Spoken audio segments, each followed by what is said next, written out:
শুধু কি মাটির মধ্যেই গাছ লাগাইলে গাছ টিকে? এটা কিন্তু সম্পূর্ণ মিথ্যে কথা একটা।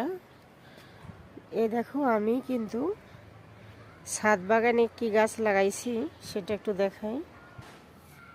এই যে একটা ড্রাম আছে, ড্রামের মধ্যে কিন্তু একটা আম গাছ লাগাইছি। আজকে 3 বছর হয়।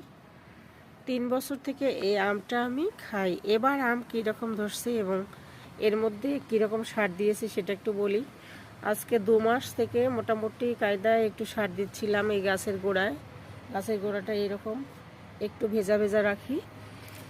আর এই যে আমের যে গাছের অবস্থা বর্তমান, এই দেখো কত সুন্দর করে ফুল আসছে আম গাছে, শুধু একটা না। আর এই গাছটার আমি আরও একটা জিনিস করছিলাম, সেটাও বলবো।